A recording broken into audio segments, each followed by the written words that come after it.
2022 ஆண்டாகும் போது இலங்கையின் மொத்த பஸ்களின் எண்ணிக்கை 1,13,268 ஆகும். 2022 ஆண்டாகும் போது தனியார் துறையினரால் பொது போக்குவரத்தில் ஈடுபடுத்தப்பட்டிருந்த பஸ்களின் எண்ணிக்கை 19,862 அமைந்திருந்ததுடன் இவற்றில் 3,129 பஸ்கள் மாகாணங்களுக்கு இடையிலான சேவையில் ஈடுபடுத்தப்பட்டிருந்தன. வருடாந்தம் சுமார் 2,500 தொடக்கம் 3,000 பேர் வாகன விபத்துகளில் உயிரிழப்பதுடன் 2022 ஆண்டு பதிவான விபத்துகளில் 1,691 விபத்துகள் பஸ்களுடன் தொடர்புபட்டவையாகும். இலங்கையில் பயன்பாட்டில் உள்ள பஸ்களில் பெரும்பாலானவை லாரிகளுக்காக தயாரிக்கப்படுகின்ற லாரி சசிகளை இலங்கைக்கு இறக்குமதி செய்து பஸ்களாக மாற்றி அமைக்கப்பட்டவையாகும். இத்தகைய பஸ்கள் விபத்துக்குள்ளாகும் போது ஏற்படக்கூடிய பாதிப்பு தொடர்பில் முழுமையான ஆய்வு மேற்கொள்ளப்படுகின்றதா என்பதும் கேள்விக்குறியாகும். எவ்வாறாயினும் இலங்கைக்குள் சட்டப்பூர்வமாக இத்தகைய பஸ்களை பயணிகள் போக்குவரத்துக்காக பயன்படுத்த முடியாது.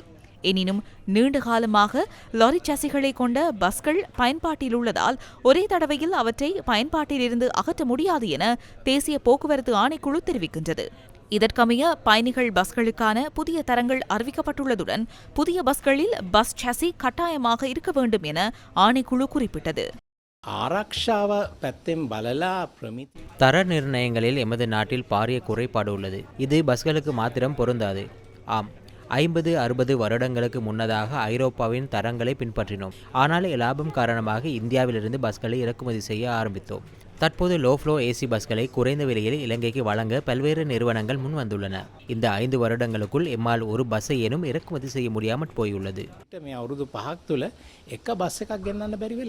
இலங்கையின் அண்மித்த வரலாற்றில் மிகவும் கோர பஸ் விபத்தாக 20 வருடங்களுக்கு முன்னர் யான்கால் மோதர ரயில் கடவையில் இடம்பெற்ற பஸ் விபத்து பதிவாகியுள்ளது. இந்த விபத்தில் 40 பேர் உயிரிழந்தனர்.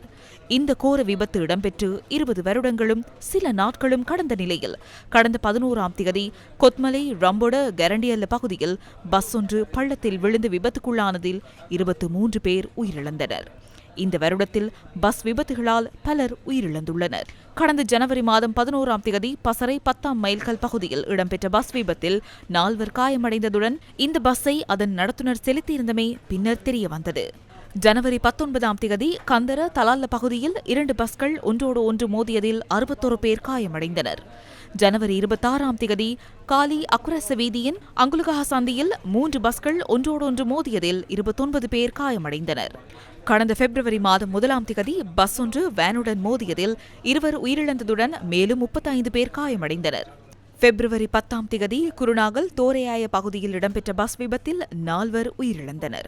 மேலும் 27 பேருக்கு காயங்கள் ஏற்பட்டன. ஏப்ரல் 29ஆம் தேதி பெலியத்தவில் 2 பஸ்கள் ஒன்றோடொன்று மோதியதில் 30 பேருக்கு காயம் ஏற்பட்டது. கடந்த 1ஆம் தேதி மின்னேரியாவில் 2 பஸ்கள் ஒன்றோடு ஒன்று மோதியதில் 2 உயிரிழந்ததுடன் இந்த விபத்தில் காயமடைந்தவர்களின் எண்ணிக்கை 18 ஆகும். கடந்த 13ஆம் தேதி கண்டி அலதனிய பகுதியில் பஸ் ஒன்று விபத்துக்குள்ளானதில் 37 பேர் காயமடைந்தனர். பஸ் ஒன்று கதிர்காமத்திலிருந்து குருநாகலுக்கு ஏன் இந்த வீதியில் செல்கின்றது? 6000 அடிகள் ஏறி மீண்டும் 6000 அடிகள் இறங்கி நடுநிசியில் பனிமூட்டத்தில் பயணிக்கின்றன. ஏன் வேறு வழிகள் கிடையாதா? இந்த நேரத்தில் இந்த வீதியில் பஸ் ஒன்றை அனுப்புகின்றனர். இவற்றை அரச நிறுவனங்களே ஒழுங்குபடுத்துகின்றன. வீதிகளை அரச நிறுவனங்களை நிர்மாணிக்கின்றன. ஆகவே அரச நிறுவனங்கள் இதனை விடவும் அர்ப்பணிப்புடன் வீதிகளில் எமக்கு பாதுகாப்பை வழங்க கடமைப்பட்டுள்ளன. நாம் தவறிழைக்கலாம். எனினும் அநேகமாக அந்த தவறுகளின் பின்னணியில் உட்கட்டமைப்பு வசதிகளில் உள்ள குறைபாடுகள் மற்றும் அரசாங்கம் அது தொடர்பில் உரிய கரிசனை கொள்ளாமையும் காணப்படுகின்றன. සහ ඒ රජයේ ඒකට යොමු වීම අඩුපාඩුත් එකතු වෙනවා.